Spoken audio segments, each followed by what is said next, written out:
Hello? Hello? Uh, Hi. If you're the new security guard, then welcome. I'm gonna be your personal guide that will give you hints and tips along the way and to help you get comfortable at the new and improved Charles Pizza Zone. Now, before we get started, I wanted to tell you a brief backstory about the previous location.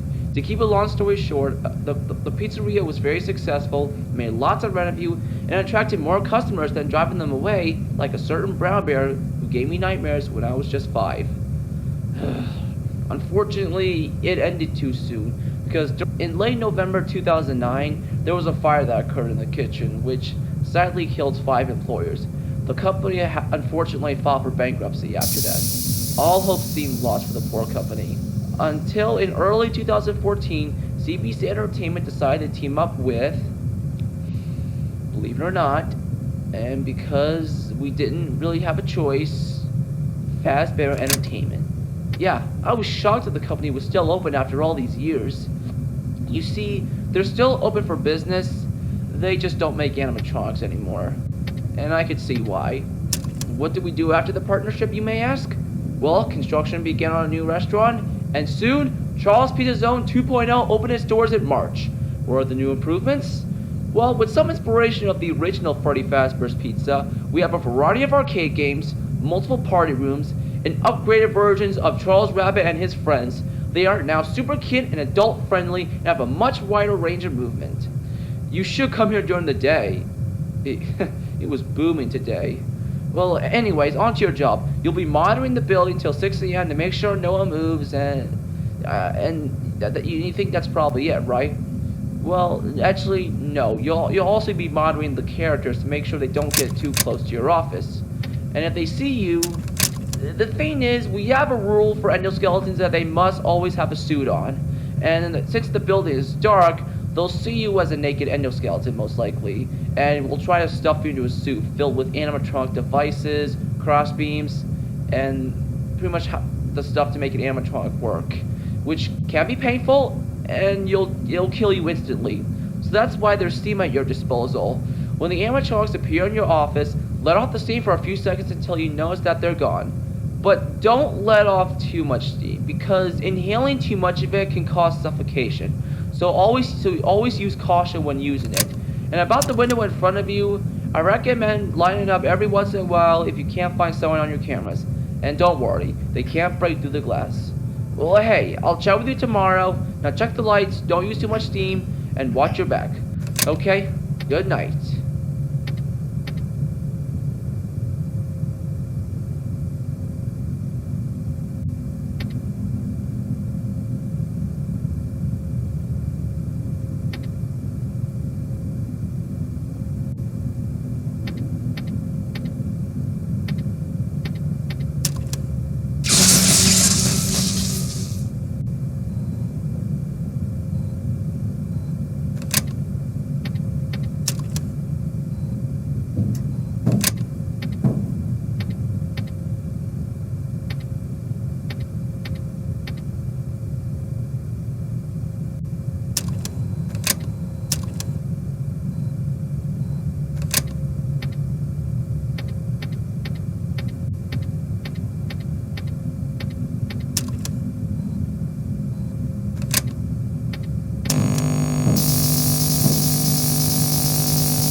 Hello? Hello?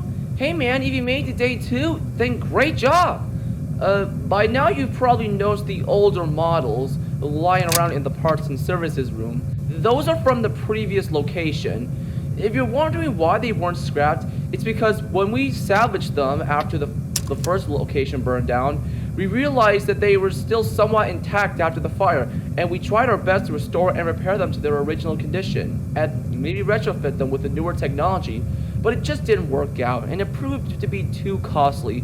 So we decided to just toss them in the back room and make brand new versions of the characters with advanced movement and even facial recognition. What's facial recognition? It gives the animatronics the ability to recognize a previous guest who visited them, whether it was a birthday or just a visit. Alright, before I go, I forgot to mention a few things I should have mentioned last night, like the buttons on your doorways. There's a light and a shock on each side. Those are for the old models, because I don't know how it's possible, but they still have some power left in them, and I don't think the steam works on them. If some reason one of them activates during the night, and if you don't see them on the cameras, make sure to check the lights, and be quick about it. You may only have a few seconds to react. But when they do appear in either your right or left door, use the shock button to repel them.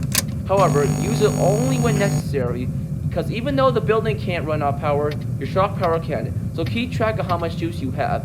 And also check Camo 2 from time to time. Rocktime Petro doesn't like it when he's being watched, and he becomes more active if the cameras remain off for a long period of time. So periodically check on him, and if he does escape, let off some steam. Or if there are certain animatronics in your doorway and you can't pull up the monitor, then let off a little extra steam so you don't die. Okay? A good night, and I'll chat with you tomorrow.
Hello? Hey, good job, Night 3. You're doing a great job. You know, most people don't last very long. I'm not saying that they die. That's not what I meant. Anyways, have you been feeling a bit nauseous lately? I'm asking you this because your performance last night wasn't so great, and because of that, your pay has been decreased slightly. It's not much. You'll still get a $100 check. Just try to use as little steam as possible. Our manager is very strict around here, and he does not accept excuses. Okay? And just a heads up, we're going to have a birthday party tomorrow, and we'll be very busy, and it's gonna be hard for me to record my next message for you. But I'll try my best. Okay? All right. I'll leave you with your job. Have a good night, and I'll see you tomorrow night. Hopefully.